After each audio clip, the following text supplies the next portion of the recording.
कभी सोचा है, अगर बच्चा माँ के पेट में खाना खाता ही नहीं, सांस भी नहीं लेता, तो फिर वो 9 महीने जिंदा कैसे रहता है? और उससे भी बड़ा सवाल, नेचर ने आखिर नाभि जैसा अलग सिस्टम बनाया ही क्यों? जब मुंह पहले से मौजूद था तो उसी रास्ते सब अंदर भेज देता ना। सोचो ना, अगर बॉडी के अंदर ऑलरेडी एक ओपनिंग थी तो फिर एक नया बायोलॉजिकल पोर्ट बनाने की जरूरत क्या थी?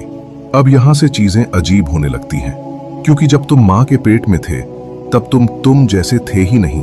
न तुम्हारा स्टमक प्रॉपरली काम करता था, न लंग्स, न डाइजेस्टिव सिस्टम। मतलब टेक्निकली तुम खाना खाकर सरवाइव करने लायक बने ही नहीं थे। और यही वो पॉइंट है जहां एवोल्यूशन का असली खेल शुरू होता है।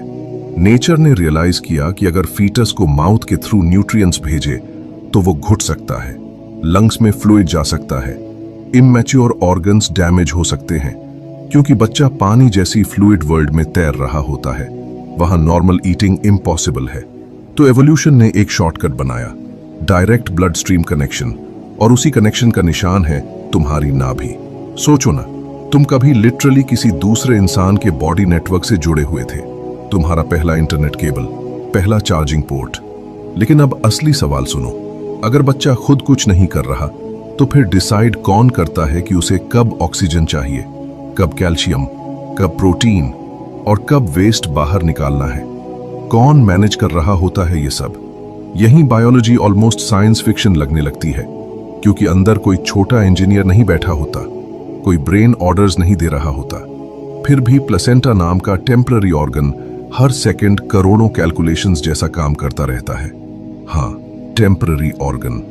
नेचर लिटरली 9 महीने के लिए एक नया ऑर्गन ग्रो करता है, सिर्फ तुम्हें बनाने के लिए, और बाद में उसे बॉडी से बाहर फेंक देता है। क्रेजी है ना? और सबसे डेंजरस ट्विस्ट ये है, माँ और बच्चे का ब्लड सीधे मिक्स भी नहीं होता। दोनों के बीच माइक्रोस्कोपिक बैरियर्स होते हैं, जहां मॉलिक्यूल्स चेक होते हैं, फिल्टर होते हैं, एक्सचेंज होते हैं, जैसे कोई ultra advanced biological border control. अगर बच्चे को ज्यादा आयरन चाहिए, प्लेसेंटा ट्रांसपोर्ट बढ़ा देता है। अगर ऑक्सीजन कम हो रही हो, ब्लड फ्लो बदल जाता है। अगर वेस्ट जमा हो रहा हो, कार्बन डाइऑक्साइड वापस मां की तरफ भेज दी जाती है। मतलब तुम्हारे पैदा होने से पहले तुम्हारी बॉडी बिना तुम्हारे कॉन्शियस हुए खुद को बिल्ड कर रही थी।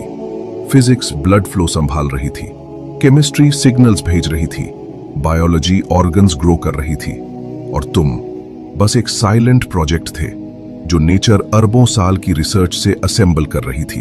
इसलिए नाभि सिर्फ स्किन पर बना एक होल नहीं है, वो प्रूफ है कि तुम्हारी लाइफ की शुरुआत